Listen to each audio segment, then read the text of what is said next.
Shalom pemirsa CBN Indonesia, dimanapun pemirsa sekalian berada. Senang sekali pada kesempatan yang indah kali ini, saya bisa berjumpa lagi bersama dengan pemirsa sekalian untuk membagikan pekabaran firman Tuhan yang terdapat di dalam buku Bersama Tuhan di Waktu Fajar. Buku ini dituliskan oleh Nyonya Ellen G. White. Dan juga melalui buku ini, kita akan diajak dengan doa dan bimbingan daripada Tuhan, maka kita akan diyakinkan bahwa pada hari yang mulia itu, ketika Yesus kembali untuk mengklaim miliknya, maka kita akan menunggunya di sana dan disambut kehadiratnya yang kekal. Nah, jadi ini merupakan suatu janji yang begitu indah ya, apabila kita mau untuk terus berdoa, meminta bantuan daripada Tuhan, dan juga meminta bimbingan daripadanya, sehingga ketika kedatangan Yesus yang kedua kali, maka kita akan diselamatkan dan juga hidup bersama-sama dengan Yesus selama-lamanya. Pada kesempatan indah kali ini, bacaan yang saya akan bawakan sebentar terdapat di dalam halaman 348 dengan judul bacaan, Dia akan menebus kita. Saudara juga bisa mengundang orang-orang di sekitar saudara untuk duduk menonton bersama, sehingga kita semua bisa mengerti pelajaran kita pada pertemuan kali ini. Ayat inti kita terdapat di dalam Keluaran 6 ayat 5. Aku akan membebaskan kamu dari kerja paksa orang Mesir, melepaskan kamu dari perbudakan mereka, dan menebus kamu dengan tangan yang teracung dan dengan hukuman-hukuman yang berat. Nah, jadi dari judul dan juga ayat inti kita kali ini, kita itu diingatkan kembali bagaimana Tuhan itu Dia akan menebus kita. Kalau di sini dikatakan bahwa Dia itu menebus umat Israel dari perbudakan ketika mereka berada di tanah Mesir. Begitu juga dengan kehidupan kita. Apabila kita masih lekat dengan dosa-dosa kita, maka Tuhan pasti akan membantu kita untuk terbebas dari dosa-dosa tersebut. Kita masuk pada pembahasannya. Tema pusat Alkitab, yaitu tema mengenai setiap hal lain dalam kelompok seluruh buku itu, yaitu adalah rencana penebusan, pemulihan citra Tuhan pada jiwa manusia. Dari pemberitahuan pertama tentang pengharapan dalam hukuman yang dijatuhkan di Eden sampai pada janji mulia yang terakhir di buku Wahyu, mereka akan melihat wajahnya dan namanya akan tertulis di dahi mereka. Beban setiap kitab dan setiap bagian Alkitab adalah pengungkapan tema yang ajaib ini, pengangkatan manusia, kuasa Tuhan yang telah memberikan kepada kita kemenangan oleh Yesus Kristus Tuhan kita. Bagi orang yang memegang pemikiran ini di hadapannya, terbentang suatu bidang yang sangat luas untuk dipelajari. Ia memiliki kunci yang akan membuka baginya segenap rumah perbendaharaan firman Tuhan. Nah, jadi apabila kita melihat bacaan kita kali ini, ternyata di dalam Alkitab itu yang menjadi tema utamanya itu adalah rencana penebusan dan juga pemulihan citra Tuhan pada jiwa manusia.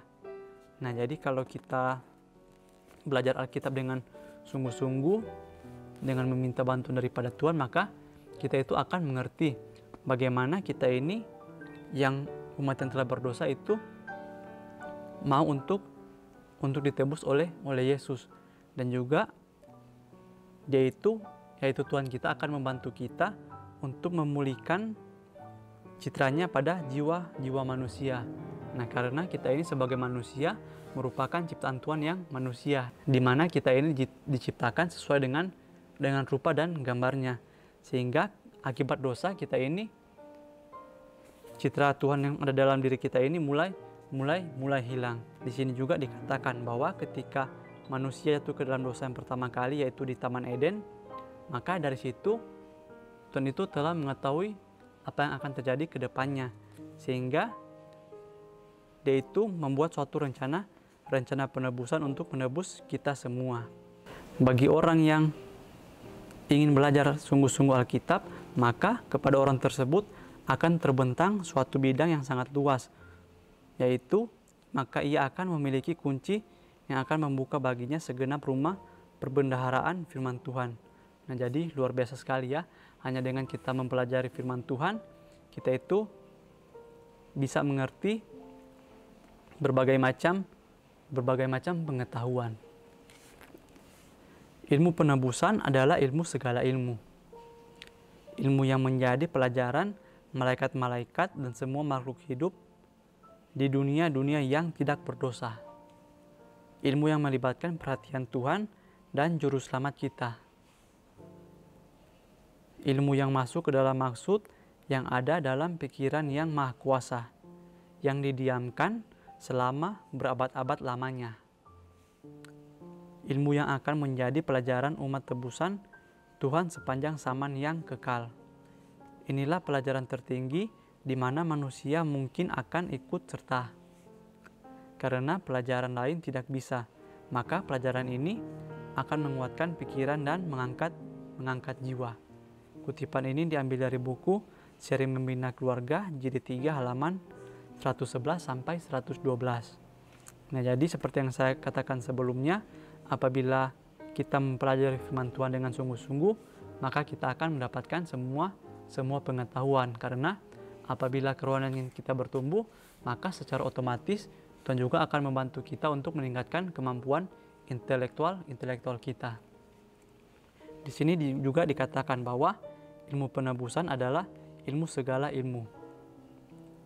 Dan juga ilmu penebusan ini merupakan pelajaran bagi malaikat-malaikat dan semua makhluk yang ada di dunia yang tidak berdosa. Nah, jadi luar biasa sekali ya mengenai ilmu penebusan ini, di mana bukan hanya kita saja yang tertarik untuk mempelajarinya, tetapi ilmu penebusan ini juga menjadi pelajaran bagi malaikat-malaikat dan juga semua makhluk yang ada di dunia yang tidak berdosa. Nah, jadi kita ini bukan hanya kita saja yang hidup di alam semesta ini, melainkan ada berbagai macam makhluk dan juga jenis ciptaan Tuhan yang lainnya. Dan semuanya itu, mereka itu mempelajari mengenai penebusan, di mana begitu besar kasih Bapa di surga sehingga Dia mengutus anaknya itu Yesus Kristus untuk mati di kayu salib untuk menebus kita semua, umat-umat manusia yang telah jatuh ke dalam dosa. Nah, jadi contoh yang bisa saya berikan mengenai penebusan ini yaitu berkorban, di mana Yesus dia itu mau mengorbankan dirinya untuk kita semua. Begitu juga dengan kehidupan kita. Kita itu bisa mulai belajar untuk berkorban. Contoh kecilnya melalui berbagi. Yaitu ketika kita memiliki sesuatu, mungkin makanan ataupun pakaian atau apapun itu, meskipun hanya sedikit, tetapi melalui pelajaran penebusan ini yaitu berkorban, marilah kita mencoba untuk berbagi dengan orang-orang di sekitar kita. Karena dengan perbuatan yang kecil ini kita itu bisa belajar bagaimana kita berkorban untuk orang-orang yang berada di sekitar kita. Dan juga melalui pelajaran penebusan ini, mungkin secara daging itu kita akan susah mempraktekannya. Bagaimana Yesus itu Dia mau untuk menebus kita yang melakukan kesalahan, sedangkan dirinya itu tidak bersalah, tetapi Dia mau untuk memberikan contoh teladan yang benar kepada kita semua. Apakah kita mau untuk menanggung kesalahan orang lain, tapi ternyata kesalahan itu tidak kita perbuat? Mungkin hal ini akan terasa sangat susah kita praktekkan, tapi apabila kita mau belajar untuk terus berkorban di dalam kehidupan kita, maka saya yakin dan percaya lama-kelamaan kita itu bisa mempunyai tabiat yang serupa dengan Yesus Kristus. Dialah yang menciptakan jiwa manusia dengan kemampuan untuk mengetahui dan mengasihi. Dan Dia pada dirinya sendiri antara lain tidak akan membiarkan tuntutan jiwa tidak terpenuhi. Kita perlu mengetahui tentang dengan hebat yang akan menopang kita, tentang seorang sahabat yang berkuasa yang mengasihi kita. Kita perlu menjabat tangan yang hangat untuk menanamkan kepercayaan dalam hati sehingga penuh dengan kelemah lembutan. Dan begitulah Tuhan telah menyatakan dirinya dalam firman-Nya. Seri Membina Keluarga jilid 3 halaman 120. Nah, jadi di akhir pembahasan kita kali ini dikatakan bahwa Dialah yang menciptakan jiwa manusia dengan kemampuan untuk mengetahui dan mengasihi. Nah, jadi kita ini diciptakan dengan kemampuan untuk mengetahui. Mengetahui yaitu membedakan mana yang benar dan juga mana yang salah. Dan juga kita itu diberikan suatu perasaan atau rasa, yaitu untuk mengasihi. Ketika kita melihat orang yang kesusahan, kita itu secara otomatis pasti akan merasa kasih kepada orang tersebut. Sehingga melalui hal tersebut, kita ini bisa membantu orang tersebut. Dan juga orang tersebut pasti akan melihat kasih Tuhan yang terpancar melalui tingkah laku dan perbuatan kita. Di sini juga ketika kita diberikan kemampuan untuk mengetahui mana yang baik dan benar, maka kita itu bisa lebih lagi untuk berhati-hati dalam segala tindakan kita.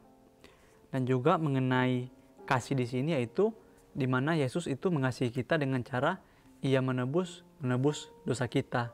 Sehingga ketika kita juga mengasihi Yesus Kristus, maka kita itu tidak akan melanggar perintah-perintahnya.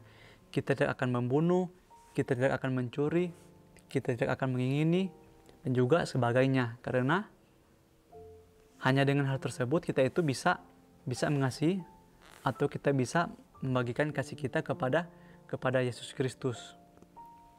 Mungkin ini saja yang bisa saya sampaikan kali ini. Kiranya melalui pembahasan kita kali ini yang berjudul Dia akan menebus kita, kita itu bisa lebih lagi untuk menghargai hal penebusan tersebut melalui memperbaiki diri kita menjadi pribadi yang lebih baik lagi setiap harinya.